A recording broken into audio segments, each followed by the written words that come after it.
Alcanzando el conocimiento. Pues bienvenidos a Alcanzando el Conocimiento. Es un gusto estar aquí en el Fondo de Cultura Económica y sobre todo tener a un invitado tan especial que es el doctor Erik Manheimer.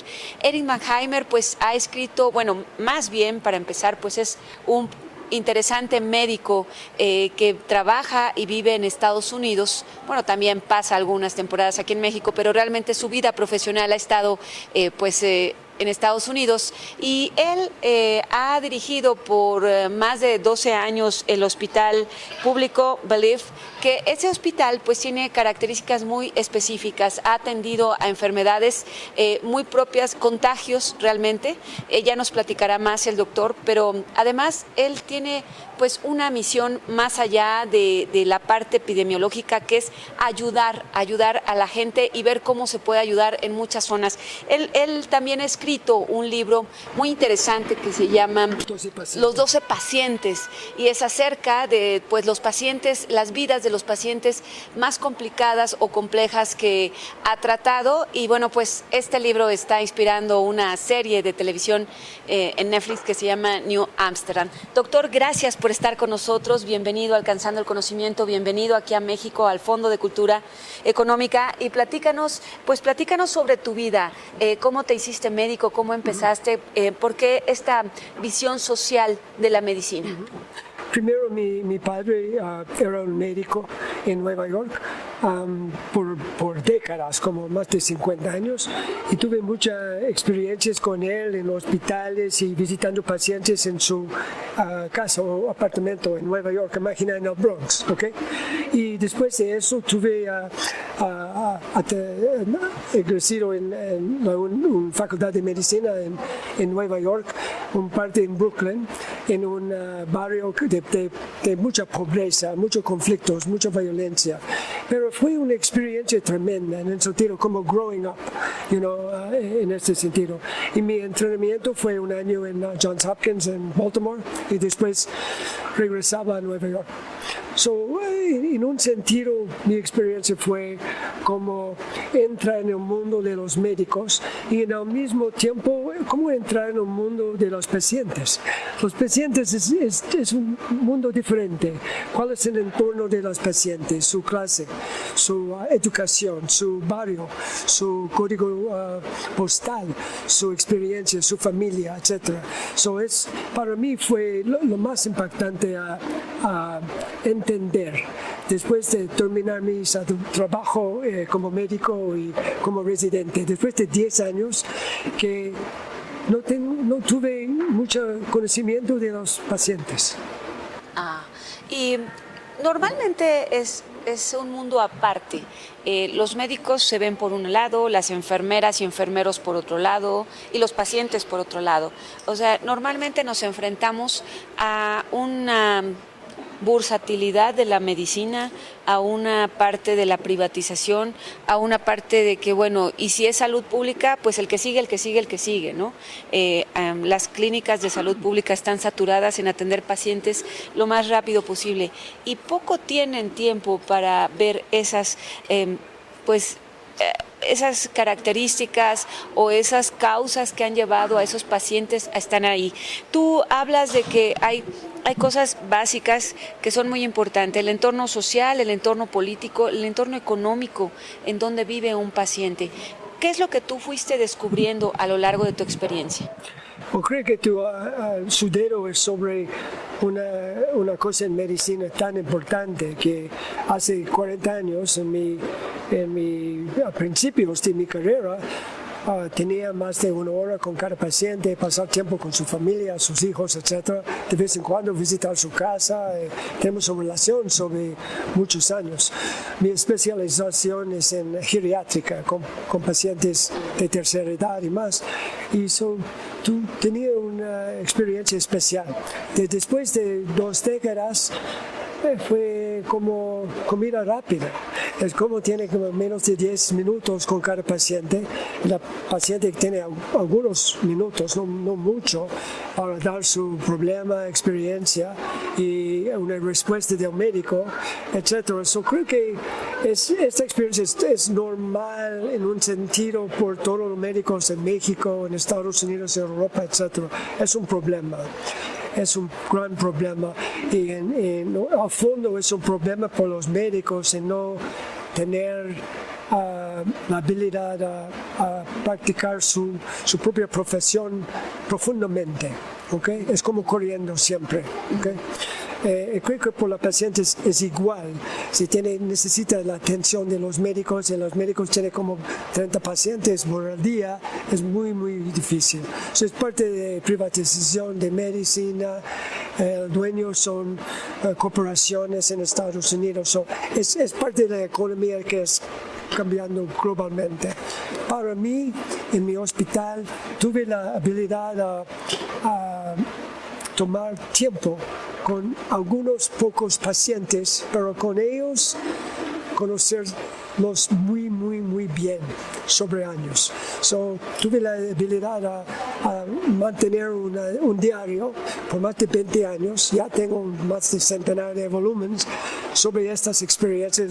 Es el fondo de mi libro. Es el fondo de New Amsterdam. Y en esa parte, bueno, el Hospital Beleef no es cualquier hospital. El Hospital Beleef es de 1736 aproximadamente, con la beneficencia, pero este hospital siempre trató enfermedades muy difíciles para las que todavía no había cura, como la tuberculosis, la fiebre amarilla, el cólera, el SIDA y ahora el COVID. ¿No te dio miedo cuando llegaste a administrar ese hospital, cuando llegaste a trabajar? Puesto realmente, porque en muchos sentidos te puede dar mucho alivio a los pacientes. Bellevue, por ejemplo, es el más viejo hospital en Estados Unidos. Es un jefe de una red de hospitales públicos en Nueva York, hay 11, pero es en Manhattan y es lo más avanzado en un sentido. Al fondo es el hospital con el entrenamiento de los Facultad de Medicina de NYU. Tenemos un montón de médicos alto nivel y estudiantes también. Pero entran, lo más importante es a ver este hospital en Nueva York con un espejo de cosas en todo el planeta. Llega por diferentes caminos a pacientes de Nueva York. Imagina, hay una revolución o cualquier cosa en Tibet, otra cosa en China, problemas en Vietnam, otra situación en Medio Oriente. Multicultural. En las Américas, la gente llega y por suerte en este hospital no tiene que pagar. Si no tiene recursos, no hay nada. Tenemos la habilidad de proveer servicios a lo más alto nivel a todos los pacientes. No necesita seguros ni nada. Es muy especial. ¿También se paga con seguro o no? ¿O es ahí no? Es pagado por un parte de gobierno federal, un parte de gobierno estatal de Nueva York, un parte de ciudad de Nueva York, una mezcla de todo. Muy difícil proveer servicios, hay falta de fondos siempre, pero es la vida. Pero ahí van. Y bueno, ¿cuándo empezaste a escribir los 12 pacientes? Tenía la idea después de una enfermedad que tenía en 2008, 2009, 2010, porque fue larga recuperación. Sí, tuviste cáncer de garganta, sí, cáncer de garganta. ¿Se te quitó? Sí, se quitó. Mucho larga tratamiento, radioterapia, etcétera, quimioterapia, cirugía.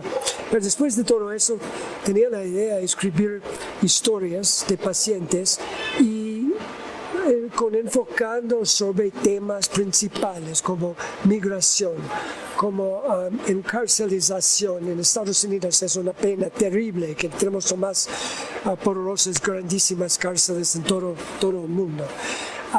Problemas con drogadicciones, problemas con abuso de los niños, problemas con obesidad y cosas crónicas, cáncer, problemas con alcoholismo.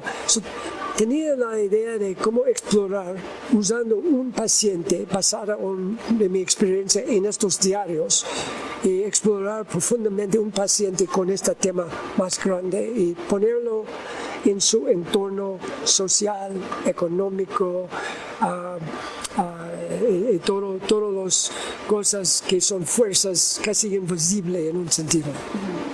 ¿Y cuánto tiempo te llevó a hacerlo? Ya tenías tu diario, ¿no? Ya de ahí tenías las Tenía historias. estos diarios por años, pero un año entero para escribir el libro en total. Y bueno, pues ha sido un éxito. ¿Cómo es que llegó a Netflix? ¿Cómo se hizo la serie? Es interesante. En Hollywood siempre hay algunos como hits, como shows de crimen, etcétera, etcétera. Al mismo tiempo hay algunos como 4 al mismo tiempo sobre los médicos y las historias de los médicos. Y por casualidad hay un fin de los mejores series y hay una apertura. Cuando aparece los grand networks, quiere reemplazarlo con un otro. Y hay una experiencia que un showrunner, un jefe de NBC, fue en contacto conmigo sobre mi libro con la idea de usar en una forma diferente, con la experiencia social, el entorno de las pacientes. So, tenemos una relación fantástica a usar el libro como a saltar en este tema. Ah, qué padre. Yeah. Y bueno, ya va la tercera temporada, ¿no? La tercera aquí ha terminado en Nueva York martes. So, estamos por la pandemia, que fue 14 episodios, usualmente es 22. Estamos escribiendo en este momento la 4ª temporada. ¿Tú sigues escribiendo los guiones? Sí, hay un equipo de 10 escritores en Hollywood y yo 11. Pasar media en México, media en Nueva York. ¡Wow! ¡Qué fascinante! Sí.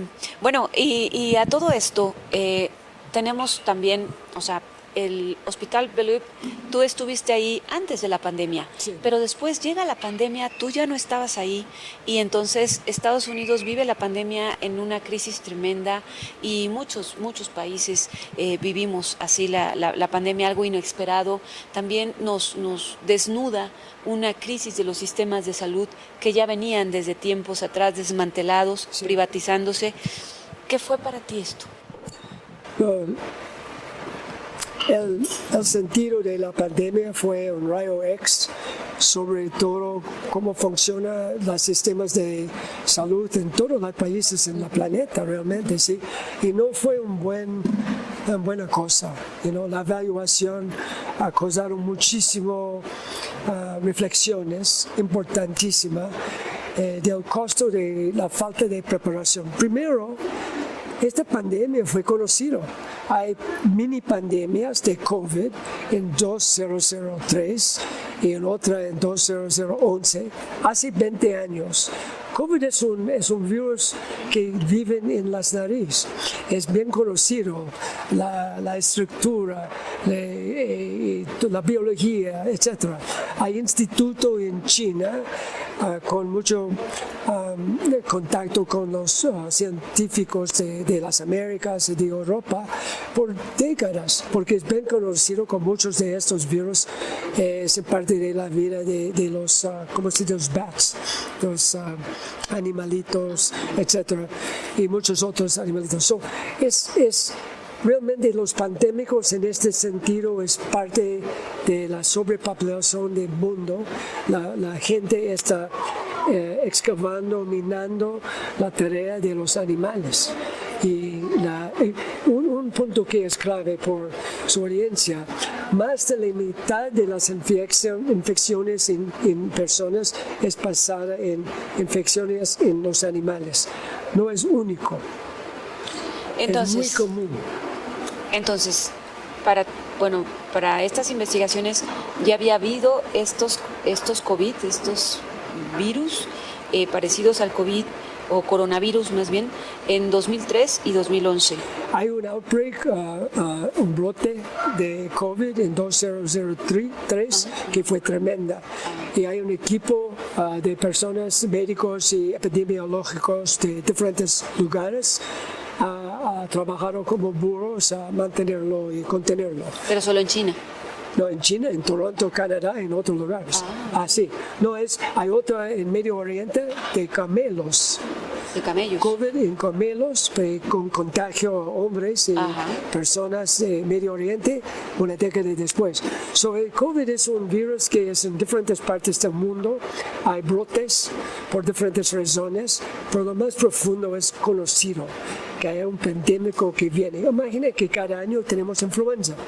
Influenza son pandémicos de aves y porcino. Sí, exacto. De cerdos. Exacto. Tenemos de diferentes animalitos, pero recurre cada año, sí.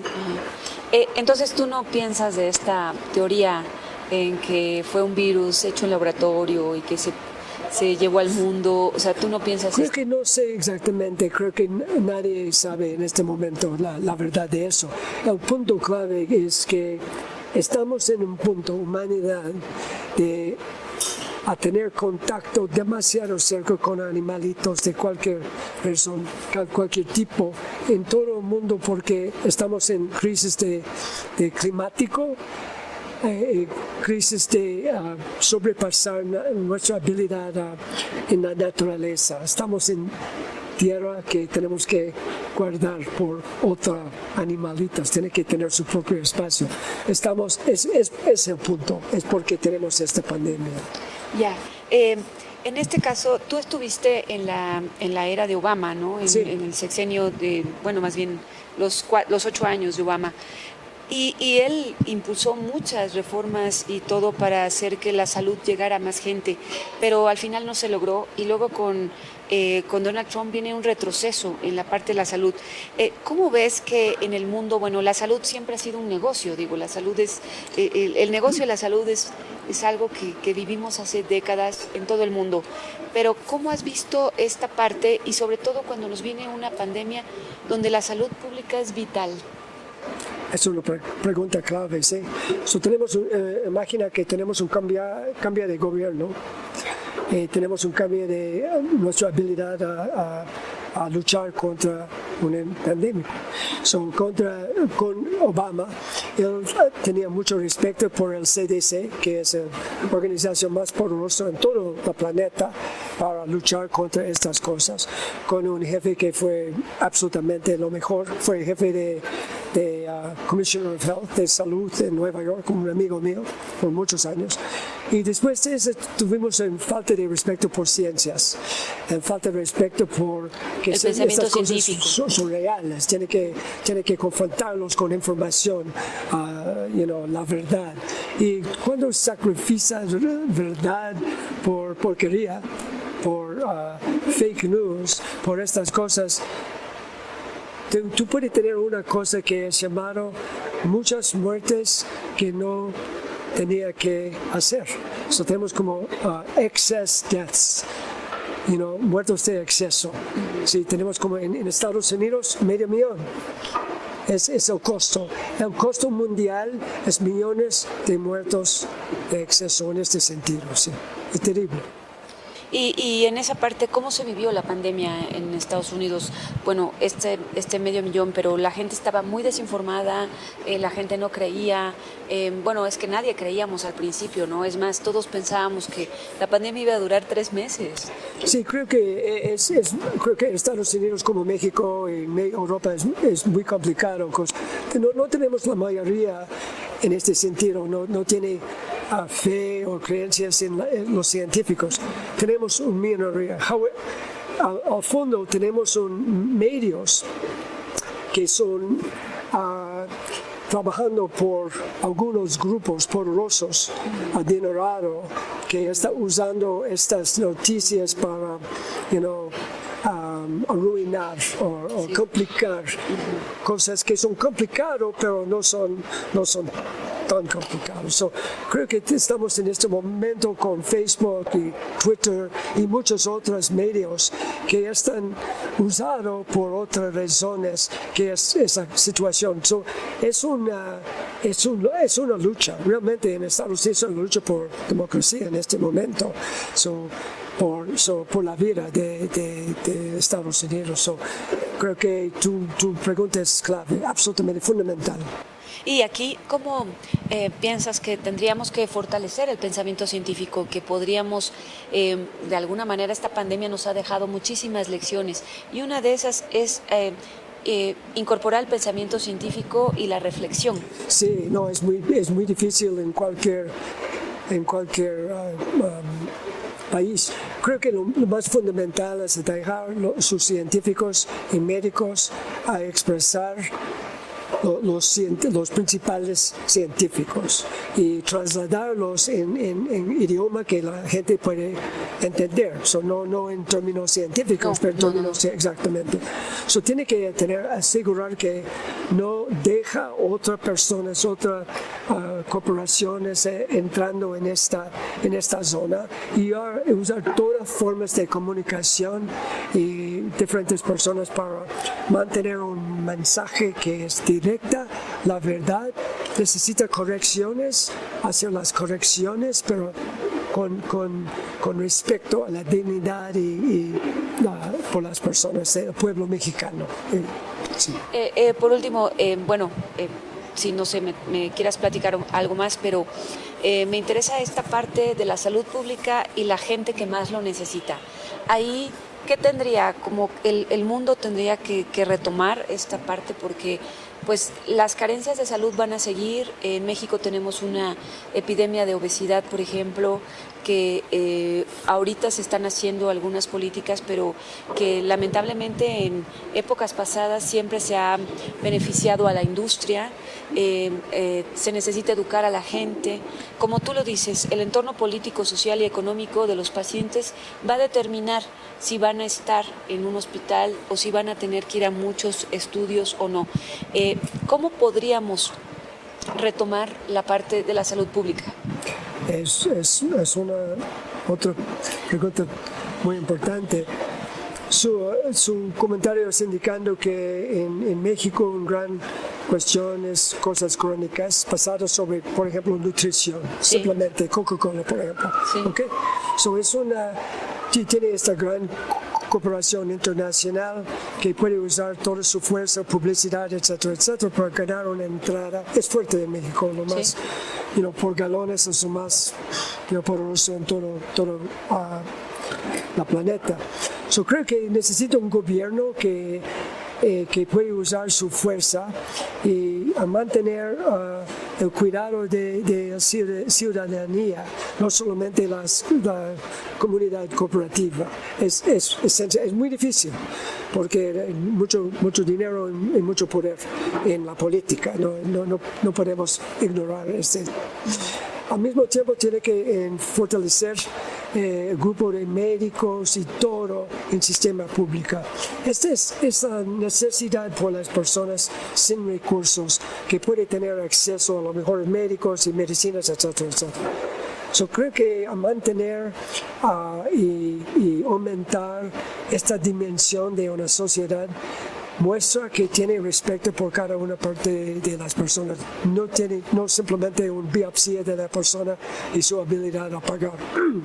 Al fin y al cabo, la sociedad depende de todo. Tuvimos en Nueva York, por ejemplo, primera ola de personas que sufren fue las personas que trabajan como burros todos los días en empleo que puesto a estas personas en contacto con personas con contagio. Las enfermeras, las personas manejando los autobuses, etcétera, etcétera. Muchos muertos, los educadores, etcétera. Tenemos que repensar cuál es nuestra sociedad. Tenemos estas personas, podemos sacrificar a estas personas por cuidar a nuestros hijos en las escuelas o podemos asegurar que todo tiene los beneficios por todo. Y al final de la pandemia, ¿cómo ves esta reapertura? ¿Tú ves que hay un final de la pandemia o la pandemia va a seguir de acuerdo a las enfermedades que has estudiado durante tu vida y has visto en pacientes? Es una pregunta que realmente no tiene fin. esta pandemia posiblemente puede terminar. Creo que no, pero puede terminar. Pero que hay otras pandemias. Hay otra pandemia porque el causa de esta pandemia no ha cambiado nada. La pregunta realmente es, la humanidad ha aprendido una lección sobre esta pandemia. Por ejemplo, si tenemos un CDC, basado sobre WHO, Organización Mundial de ONU, ¿ok? La máquina tenemos apoyo de todos los estados basados sobre su GDP, sus ingresos, ¿ok? Tenemos apoyo por eso, por todo el mundo, prevención, identificación de pandemias. El costo es como 12 aviones en los militares en estadounidense. No mucho, pero tenemos la habilidad a tener esta fuerza de todo el mundo para crear una organización basada sobre principios científicos, no políticos, asegurando la seguridad de la humanidad. No estoy seguro de la respuesta. Entonces, estarías sugiriendo que somos los ciudadanos, los médicos, los científicos, en final de cuentas ciudadanos de muchas profesiones, los que tendremos que defender la salud, tendremos que exigir la salud. Es fundamental. Sin salud no tiene democracia, no tiene mucho nada. No tiene sentido la vida. Exacto, exacto. Y todos creo que la pandemia ha mostrado que un virus no cuida para nada, ¿sí? Puede entrar por cualquier zona, es en el aire respiratorio. Por todos, no importa dónde, etcétera, etcétera, es necesario cuidar a toda la gente y asegurar una vida con dignidad, acceso a comida, alimentación, cosas básicas, medicamentos, médicos, etcétera, etcétera. El costo es mucho más, la pandemia costó mucho más que dar todas estas por toda la ciudad en todo el mundo. Sí, mucho mayor el costo de la pandemia sí, que todo, sí, sí. Exacto. Sí. Bueno, ya por último, en tu etapa de paciente de cáncer, ¿cómo te fue? Yo. Sí. Fue un capítulo sobre mi experiencia como cáncer de garganta. Tremenda mi experiencia, efecto sobre mi familia, mis amigos y todo. Y un efecto tremenda como médico, un médico con cáncer, con mucha experiencia, más de en este momento 30 años de experiencia tratando pacientes. ¿Y no lo podías creer? Sí. Y una falta de conocimiento al fondo de cómo sea la experiencia de un paciente con cáncer. En toda mi experiencia, tener cáncer es otro mundo, entra en un otro mundo especial. Fue impactante para mí todo. En este momento sí, continúa. ¿Piensas escribir otro libro? Sí. ¿Sí? ¿Sobre qué? Más o menos el mismo tema, pero estoy buscando más fundamental la causa de causas. Porque estamos corriendo por la causa de esto, la causa de otra cosa, la causa, por ejemplo, de la pandemia. Tengo Pfizer o tengo este tratamiento. ¿Cuál es la causa? Tenemos que direccionarnos sobre la causa. Por ejemplo, la causa climática, calentamiento global. Tenemos que pagar atención a esto. Si tenemos síntomas secundarios, la migración a Estados Unidos, pero la causa es el problema en América Central, o el problema en México, en sequía o cualquier cosa. El hacinamiento. Exacto, es más fundamental. Tenemos que no diversificarnos a otros aspectos, tenemos que pagar atención y llamar las cosas por su propio nombre. Pues Eric, muchísimas gracias. De nada. Gracias por Placer esta mío. entrevista. Gracias a usted. Y gracias a todos por haber estado aquí en Alcanzando el Conocimiento, pues es una gran oportunidad haber conversado con Eric Mannheimer y bueno, pues estas cosas tan valiosas que espero también sean para todos ustedes. Soy Berta Alicia Galindo, hasta la próxima. Alcanzando el Conocimiento.